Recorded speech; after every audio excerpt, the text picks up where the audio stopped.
عاوة هاس عصود ayaan horta halkan ku daafuraya qisadeedana waxooga waan sawirayaa berigii hore ninku wuxuu noqon jiray lisma caashiq jiray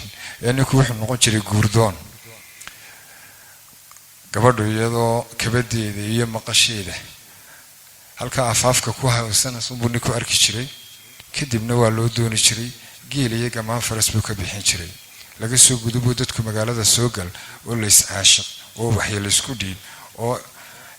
kalgacayl ku farabaday intaasi markay dhacday sidaas ay tahay qisadan heesto ay ka hadlayso magaceedana waxa la ilaahay qof weyn ani iimati bal adiga laftigaaga waxa sawirataa adigoo curub leh iyo 10 jir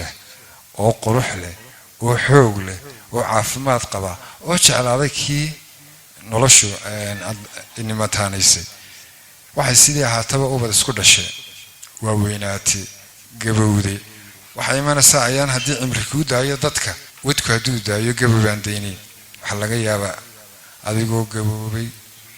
inaanu jacaylkii kula gaboobine uu kugu dhex gaboobay markaad ka caso waxa laga yaabaa inaad cuskataba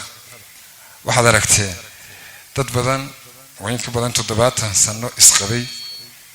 oo kalgacayl dhex yaalo balse tamar gabay wax badan isma weydiiyaan laakiin dadka iska xigaan way istaawadaan way isku damqadaan qisada heestu waxay horta waxay ka hadlaysaa amar caynka ku saabsan ereyada hadaan waxooga dulmaro waxay leedahay maxaan soo wada jirnaa nolosha wehel soo ahayn maxaan laba wacad galo qulubta jacayl ku weyn xurmada ku waraabiyo muxubbo ugu soo wanqalay ahayn wadar dhaba ahayn maxaan caashiqa warkiisa la soo marnay waayo badan ma jiro wadka ruux hortii waayeel ka noqda xubbiga waqtiyo quruxdaad lahayd haddii cimri weeqay u leeyahay wajigaagu tagay qof weyn ani iimati maxamed saciid abdi biike iyo hablaha reer Hargeysa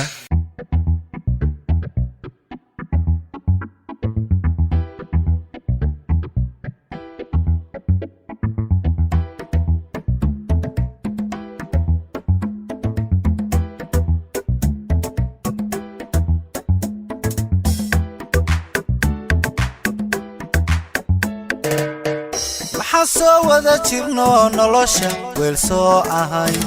maxaa laba wacad galo qulubta jacayl ku weyn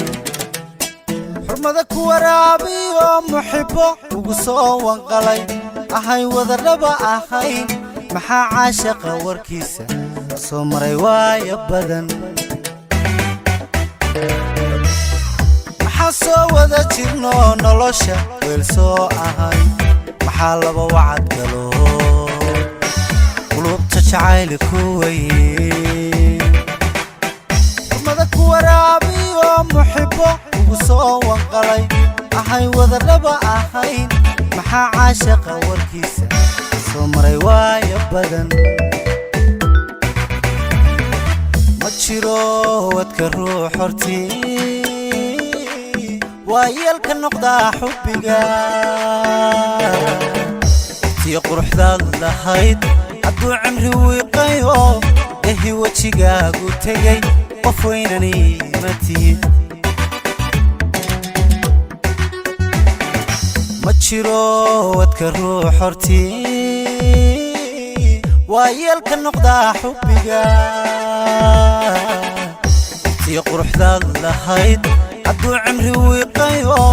ehi wajigaagu tagay qof weynani matid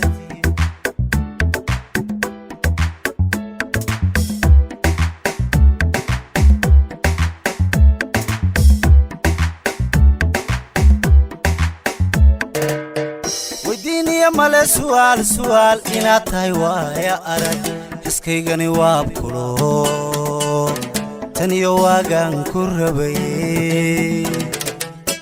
maxaa kugu weehday oo waraqo jacayl ah qoray maxaa wadnayaal sawiray maxaa weedhaha kalgacal farwaaweyn kuugu dhigay weydiiniya male su'aal inaad tahay waaya arag iskaygani waabkulo taniyo waagaan ku rabay waraaqo jacayla qoray maxaa wadnayaal sawiray maxaa weedhaha kalgacal warwaaweyn kuugu dhigay ma jiro wadka ruux hortii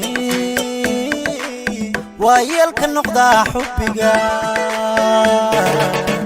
waqtii quruxdaad lahayd hadduu cimri wiiqayo ehi wejigaagu tegay qof weynani ma tihid ma jiro wadka ruux hortii waa yeelka noqdaa xubbiga waqtii quruxdaad lahayd hadduu cimri wiiqayo ehi wejigaagu tegay qof weynani ma tihid ma jiro wadka ruux hortii waa yeelka noqdaa xubbiga waqtii quruxdaad lahayd hadduu cimri wiiqayo ehi wejigaagu tegay qof weynani ma tihid